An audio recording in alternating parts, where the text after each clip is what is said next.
Welcome, and this is Tennille from Blue Phoenix Rising Media LLC, and this is another class on Cluster B tactics. So today we're going to talk about love bombing, but before I do that, I want to let everybody know that I'm still offering classes, or a class. It's 10 short videos and just teaching people how to renew their mind. This is a lifetime thing. It's not going to happen overnight. So please, it's only going to be until October, the end of October, that this class is going to be available. It may come back, but especially if you're starting over because of COVID and just life in general happening to you. You know, if you want to break patterns, thought patterns, which your thoughts attract the things, or give people the okay because you're vibrating that certain type of energy and these people are coming into your life like cluster bees, then please get the course. Anyway, love bombing. Psychology Today, one of the definitions of love bombing is the practice of overwhelming someone with signs of adoration and attraction, flattery, comments, tokens of affection, love notes, big gifts, and you've only known the person for a week,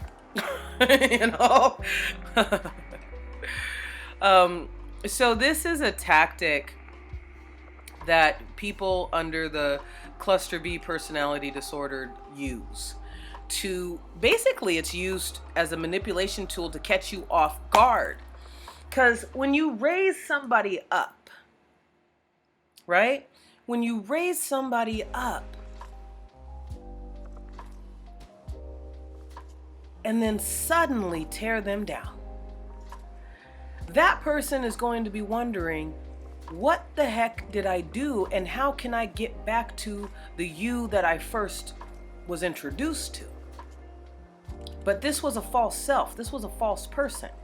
Love bombing isn't the cluster B's natural state. Like, no, you get normal gifts from your lover, but not all at once. And you don't feel overwhelmed to where you're spinning. See, it's meant to catch you off guard and let your defenses down. Healthy relationships usually start, you talk for hours on the phone.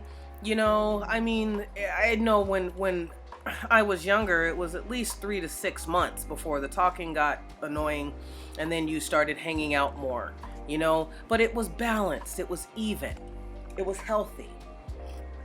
These people will come into your life having studied what you like,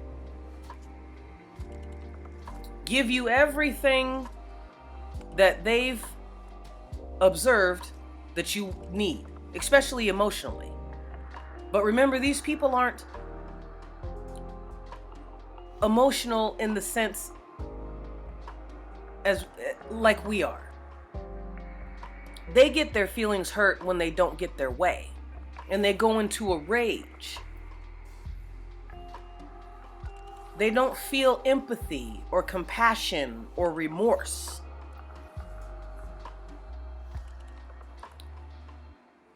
So you get flowers, you get a car, you get praised. Let's say that it's, this is a person that works with you too. You're praised and praised and praised. You get promotions. People are talking about you. You're the talk of the office. And then suddenly, you're broken down. Your self-esteem is broken down bit by bit by bit.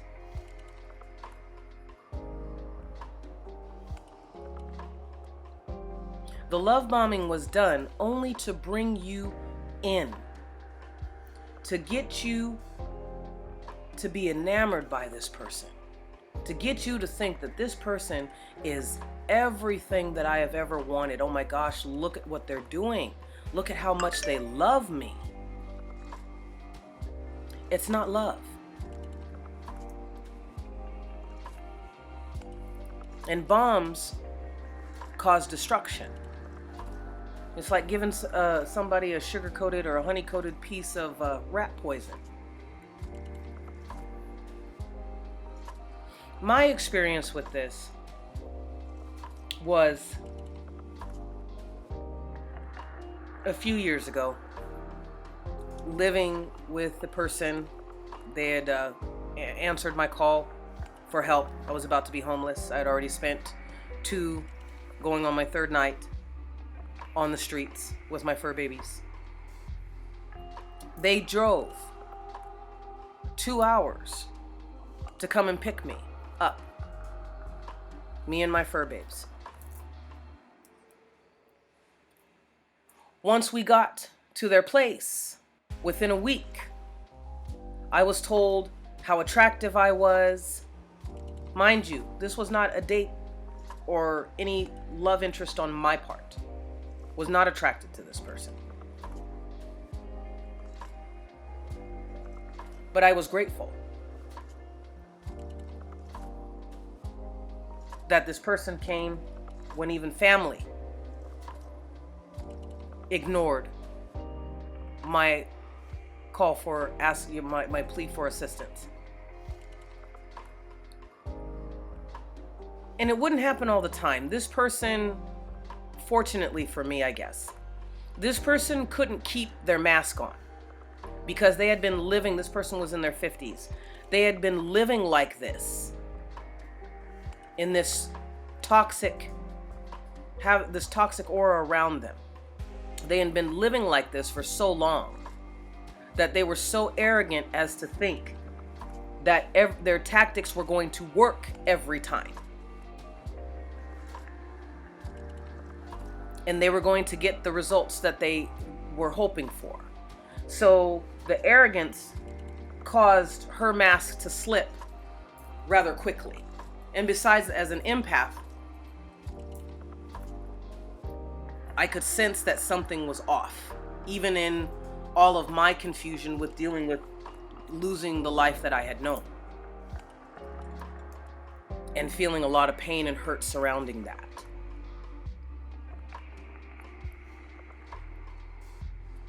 Her love bombing came verbally, mostly. So she would tell me, "Oh, you just look, oh, you're really attractive," and she was like, "You kind of have that OG aura about you." And man, I know people say that they're studs, and she was a DJ at the club in Benicia. In San Francisco, actually. And she's like, "I see all this all the time." And she's like, "But you really are." She's like, "You don't even have to say anything. And on my part, because 1, there was no attraction. Because 2, my focus was rebuilding my life. Her love bombing, I didn't need that. Because even pre-becoming homeless and being in this situation where I needed to ask people for help, I had always had a spiritual practice. I had always been looking in, cleaning out my mental closets, but I was lacking. And my experience with this person that would last to this day, she's still stalking me, so that'll be another video. I helped me to rise higher into another level of awareness and strength and empathic abilities. So it didn't work what she was saying, and she knew that. See, the cluster B disordered personality person can sense your aura. They're very much in tune. Not that they have any special gifts that are divinely ordained. They can just tune in because they're expecting a response. There would be a lot of times, like when she gave me, was bombarding me with all these comments and how sexy and whatever I was. Because it's like I already knew that. But right now I'm focused on something else. Not flirting, because a healthy person wouldn't want to date somebody who has hit rock bottom. They may support them and give them words of encouragement, but that's not a candidate for, dating, because that's an issue within itself.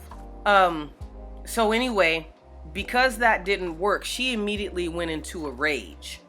She was like, okay, well, that's not working, and I'm gonna try something else. I'm gonna do some intimidation. So after telling me how wonderful and attractive I was, suddenly she was critiquing I complained one time, and I was complaining because it was a real problem that in my city they didn't have resources for homeless people, let alone homeless single people or homeless single people with pets. They required you to give them up, and most of the shelters here are kill shelters, especially for pitties, which is what I had, and these were rescues. So her mask would slip, and she'd start in with being abusive, and then she'd go again to trying to love bomb me. Now, mind you, this person was already in a relationship. I had no sexual or physical or mental, intellectual or spiritual interest in her at all. And she would force me to go places. She would force me basically to engage in this stage because she was so used to it. Because she had done it so many times before. She was so used to it, she would have forced me to engage. Like, let's go here. And we go to Costco. And she's like, oh yeah, we can get some pizza. That was her version of a date. Chipotle. I remember one time I mentioned that I wanted to go get some ice cream, and she literally held me back from going by myself to go get some ice cream and forcing me to go with her to Baskin Robbins to get some ice cream. And she paid for it. So fortunately for me, this stage did not work. This was not something, that she could make me budge on. But for some people, this stage of the cluster B abuse works because they're lacking within themselves. They're looking outside of themselves for somebody to love them and to validate them. Instead of going to God and saying, hey, this is how I'm feeling. Can you help me? Can you teach me how to fill this hole? Because this society, American society, looks down on people. You notice that a lot of women are single who are healthy and who are independent, self-reliant. It doesn't mean that they don't accept help or that they don't still receive help in some way, shape, or form. But there's a difference between being in a relationship where you're better with the person, not because of the person. You hear me now? You're better with the person, not because of the person. Because if they leave and they stop showering you with gifts, they stop complimenting you, you're okay. And whatever arrows and cuts that they gave you, you can heal because you have the tools and the skills to do so. So what I would suggest is for people to look and, because that's an opening that said, don't give the devil a foothold. These people are demonic. So don't give them a foothold into your life. Even if they are doing recon on you and then come into graft their way into your life and start the process, you'll recognize it once you see them face to face, because it should disturb your spirit. Now, they may go in a rage or whatever, but if they're not able to get to the final destination, they don't have any power. They're just going to throw rage fits, which is what this person had done. So, loving somebody and giving them gifts, or liking somebody and giving them gifts when you're first dating or first meeting in a balanced manner, in a balanced way, is natural. You can feel intensity for somebody, but is it reciprocated on your part and theirs? In my case, it was not reciprocated. She was determined to have this go on, this sort of toxic relationship with me, whether I wanted to or not. That was her choice. But giving gifts is normal. It's not the gift giving, it's how intense it is and how abnormal to be able to do that all the time, and then all of a sudden just cut off once they feel that they got you trapped. Once they feel that you're in love with them and feel that they're your soulmate. This person was trying to convince me that I was her soulmate, even though she was already with somebody, even though she knew that I did not reciprocate her feelings. She was determined to have this fantasy with me. So, heal those wounds within yourself. If you've been feeling abandoned, I came from a home where, my parents abandoned me. Both my parents at different times abandoned me. And I worked hard to work through that, because the only thing that I wanted in life was a family. I wasn't really career oriented or anything like that. I said, I just want a family. I just wanted a normal life. I wanted somebody to love me. And that wound as a child caused me to give audience to toxic people. I didn't attract them, but when they approached, I didn't rebut them either, because I was curious, because I had a deep longing within myself to have somebody else love me like my parents should have loved me, because I was giving love, full of love. I'm a very loving person. Now I just realize that I have the power to choose who I give my pearls to. So, again, grab this course so you can learn who to give your pearls to, so you can detect somebody with a toxic, evil spirit coming towards you and deflect them and move on. Because once you get caught up with these people, they won't let go. Sometimes they don't let go anyway.